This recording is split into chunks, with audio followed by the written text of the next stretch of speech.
Beauty and the Beast.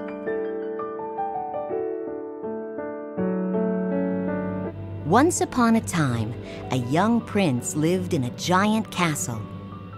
One cold night, an old beggar arrived and offered him a rose in return for shelter.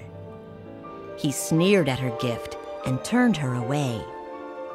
Suddenly, she transformed into a beautiful enchantress.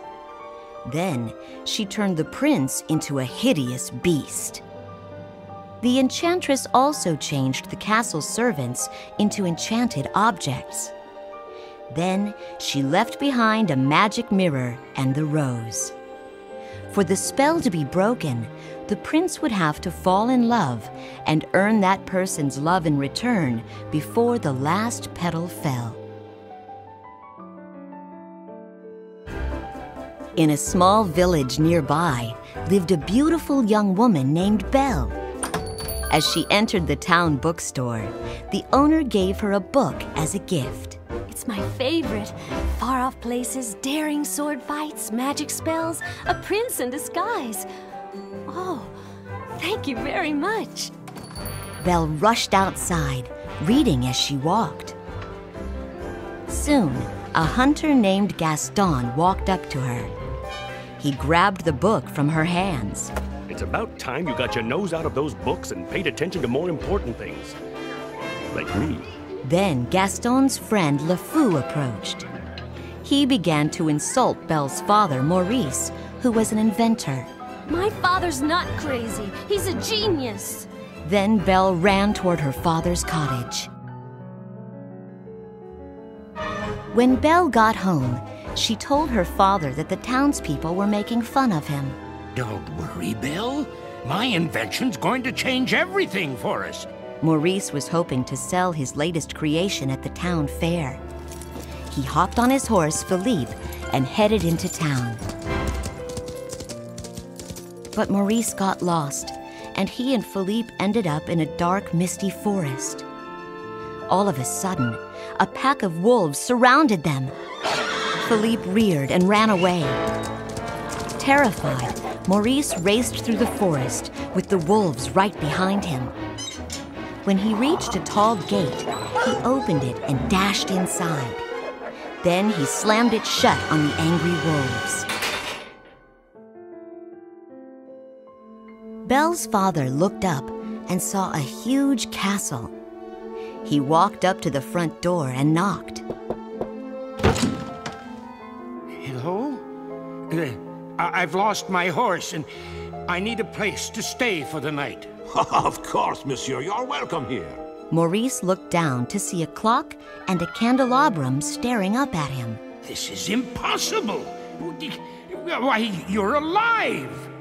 The candelabrum, named Lumiere, led him inside. All of a sudden, a loud voice boomed. There's a stranger here. In the shadows lurked a large, hulking figure. It was the Beast. Maurice pleaded with him. Please, I needed a place to stay.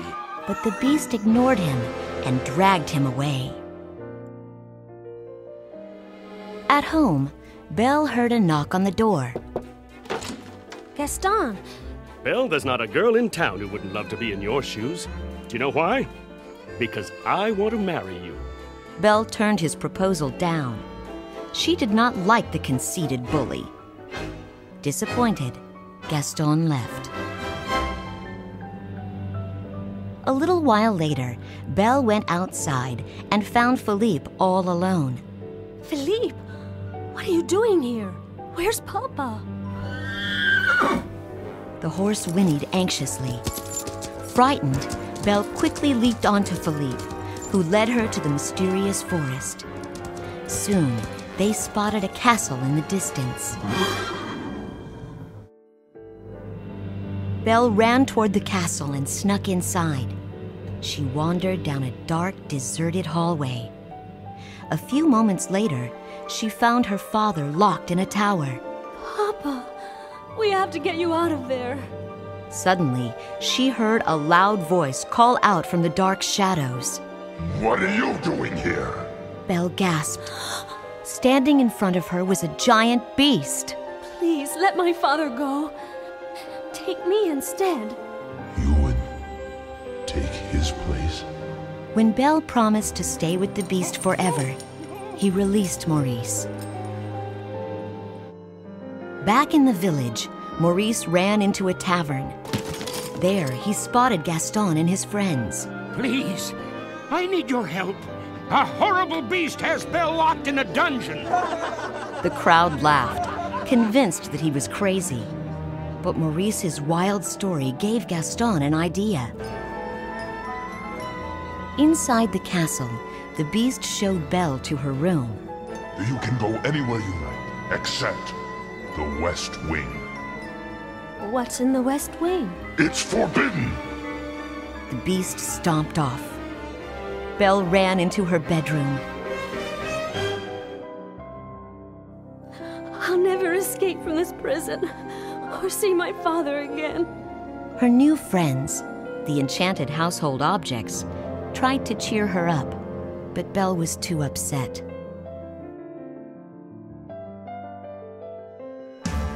Later that night, Belle was feeling a little better.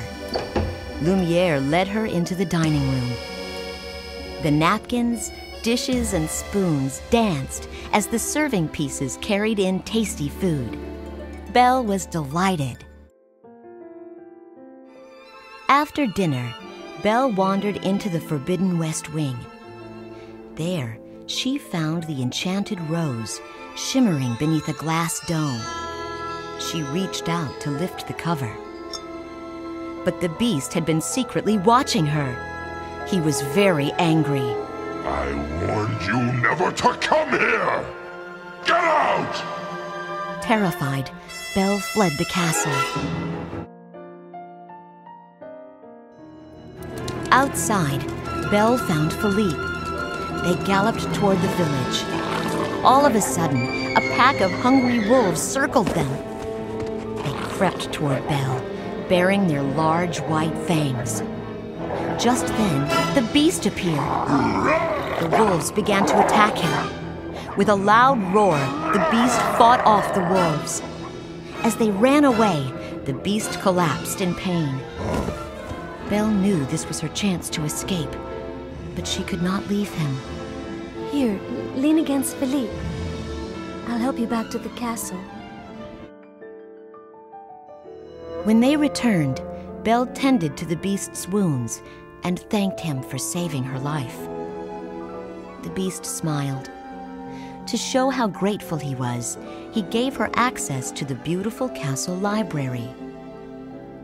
Meanwhile, Gaston was plotting to put Belle's father in an insane asylum. The only way he wouldn't do it was if Belle agreed to marry him. Gaston was convinced that soon she would become his wife. As more time passed, Belle and the beast became good friends.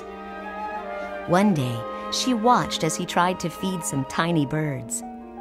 She realized that he was kind and gentle, despite his gruff appearance. One night, Belle and the beast dressed up for a fancy dinner. The beast even remembered his table manners. They both had a wonderful time.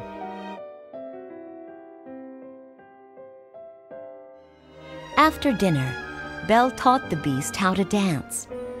They glided gracefully across the floor. The beast had never been happier. He asked Belle if she too was happy. Yes. I only wish I could see my father. I miss him so much. There is a way. Moments later, the beast brought Belle the magic mirror. When she wished to see her father, Maurice appeared in the glass. He was lost in the woods. The beast saw the unhappy look on Belle's face. He decided to let her go, even if it meant he would never be human again. He handed Belle the mirror. Take it with you, so you'll always have a way to look back. And remember me. Soon, Belle found her father. But moments later, a group of men grabbed Maurice to take him away. Gaston put his arm around Belle. I can clear up this little misunderstanding. If you marry me. I'll never marry you. My father's not crazy. I can prove it. She showed Gaston the magic mirror. An image of the beast appeared in it. Gaston shouted, I say we kill the beast! Then he and the villagers headed toward the castle. When the townsfolk arrived, Gaston forced the beast onto the roof. As they fought, Gaston lost his balance and he fell to the ground. The beast suddenly collapsed. Belle ran toward him. She cried, No, please. I love you. Seconds later, the beast sprung into the air. He was surrounded by a shimmering glow. Belle had told the beast that she loved him, which meant that the evil spell that had been cast on him and all of the household staff was broken. The beast transformed back into a handsome prince. Belle, it's me. It is you. True love had broken the spell, and Belle and the beast lived happily ever after.